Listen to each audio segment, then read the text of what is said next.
अब अमिताभ बच्चन को film industry में सदी के महानायक के नाम से भी जाना जाता है और ऐसा इसलिए कहा जाता है क्योंकि उन्होंने पीढ़ी दर पीढ़ी लोगों का भरपूर मनोरंजन भी किया है।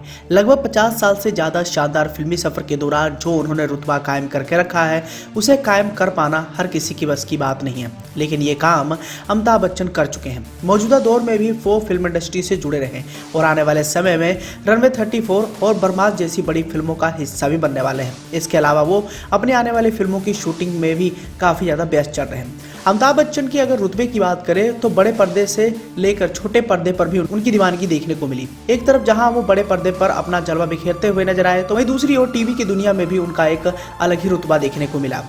अमिताभ बच्चन के सबसे चर्चित शोज में से एक कौन बनेगा करोड़पति की टीआरपी हमेशा से ही आसमान को छूती रहती हैं और इस तरह अमिताभ बच्चन ऐसे कलाकार हैं जो फिल्म इंडस्ट्री और छोटे पर्दे पर दोनों में ही काफी ज्यादा लाइमलाइट में बने रहते हैं। अब जाहिर सी बात है अमिताभ बच्चन ने यह रुतबा ऐसे नहीं हासिल कर लिया, इसके पीछे उनका कड़ा संघर्ष भी रहा है। जैसे कि आप सभी जानते हैं कि गांधी परिवार की नजदीकियों के चलते उन्हें पहली फिल्म सात हिंदुस्तानी में काम करने का मौका मिल गया था, लेकिन सबके बावजूद लंबी कदकाठी और आवाज के चलते उन्हें हमेशा से ही ट्रोल होना पड़ा।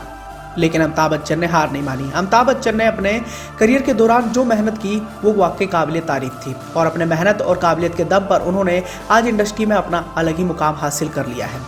वहीं दूसरी ओर अमिताभ बच्चन ने अपने शानदार फिल्मी सफर के दौरान कई बार बड़ी बड़ी गलतियां भी की हैं और इसी कड़ी में हम आपको अमिताभ बच्चन की उस गलती से रूबरू कराने वाले हैं जिस गलती को करने के बाद अमिताभ बच्चन का करियर पूरी तरीके से डगमगा गया था, या यूं कहें कि अमिताभ बच्चन ने यह गलती जानबूझ के की थी और इस गलती में उनके अंदर इतना ज्यादा घमंड आ गया था कि वो किसी को समझते तक नहीं थे।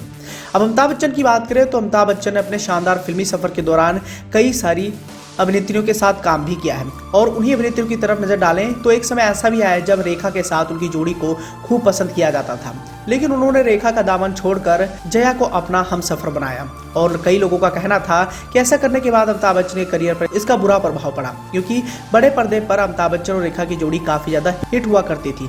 ऐसे में जब उन्होंने जया से शादी कर ली तो उनके करियर में एक गिरावट सी देखने को मिली, लेकिन यहाँ अमिताभ बच्चन ने अपने आप को संभाल लिया।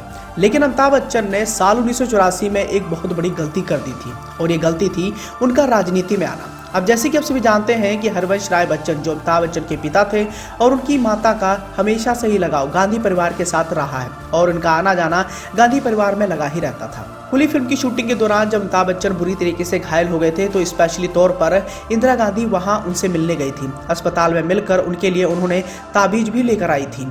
तो इस तरह आप ये समझ सकते हैं कि अमिताभ बच्चन गांधी परिवार के कितने करीब थे।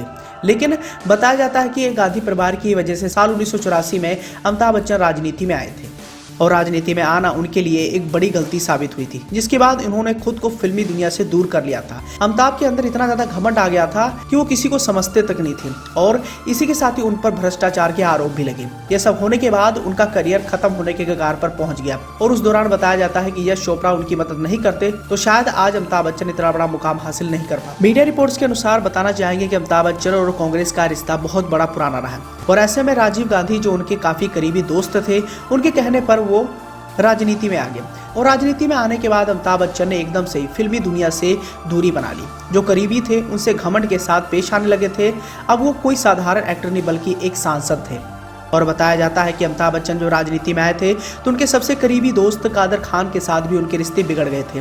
बताया तो ये भी गया कि एक बार कादर खान साहब ने एक इंटरव्यू के दौरान इस बात का खुलासा किया था कि मैं अमिताभ बच्चन के ऑफिस के बाहर बैठा हुआ था, तभी एक शख्स आया और कहा कि सर जी आपको बुला रहे हैं। तो कादर खान साहब ने जवाब दिया कि कौन सर जी। इस बात का जवाब देते हुआ कि अमित जी आपको बुला रहे हैं। तो उन्होंने कहा कि वो तो अमित है, मैं उसको सर नहीं बोलूंगा। बताया जाता है कि जब इस बात की भनक अमिताभ बच्चन को लगती है तो अमिताभ बच्चन कादर खान साहब से बहुत ज्यादा नाराज हो जाते हैं और उनके साथ फिल्में करना भी बंद कर देते हैं।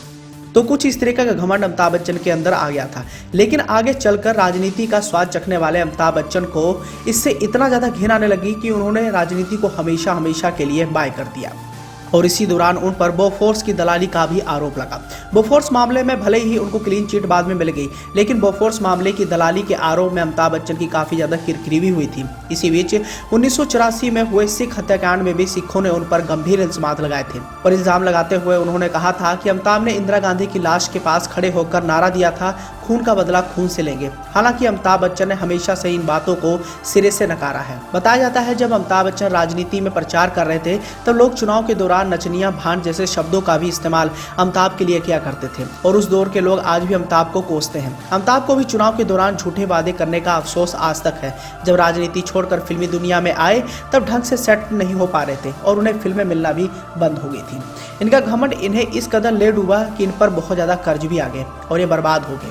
और बताया जाता है कि उस समय अगर अमर सिंह, जिन्होंने अमिताभ को इस मुसीबत से निकाला, लेकिन अमिताभ ने और उनकी फैमिली अमर सिंह के एहसान को भूल गई और इस बात का मलाल अमर सिंह को मरते दम तक रहा। हालांकि राजनीति को छोड़ने के बाद उन्हें एक बड़ी फिल्म की तलाश थी। वहीं दूसरी ओर उनकी अमिताभ बच्चन कॉर्पोरेशन लिमिटेड भी बर्बाद होने के कगार पर पहुंच गई थी। कई सारी बड़ी फिल्मों का उन्होंने निर्माण कर लिया, लेकिन ये सभी फिल्में फ्लॉप साबित हुई और इस तरह ये कर्ज के तले दब गए। ऐसे में बताया जाता है कि मोहब्बतें फिल्म को करने के लिए अमिताभ बच्चन यश चोपड़ा के पास गए और यश चोपड़ा ने अमिताभ बच्चन की मदद करते हुए फिल्म में उन्हें एक बड़ा किरदार दिया। बताया जाता है कि मोहब्बतें फिल्म को करने के बाद अमिताभ बच्चन एक बार फिर से अपने करियर को पटरी पर दोबारा ले आए थे। अगर ऐसा नहीं हो पाता तो शायद अमिताभ बच्चन आज गुमनामी की जिंदगी जीने पर मजबूर हो जाते। तो दोस्तों, इस पूरी खबर को लेकर आपने क्या प्रतिक्रिया देनी है और क्या आपको भी लगता है कि अमिताभ बच्चन ने साल 1984 में राजनीति में आकर एक बड़ी गलती कर दी थी? अपना सुझाव जरूर दें नीचे दिए गए कमेंट सेक्शन के माध्यम से।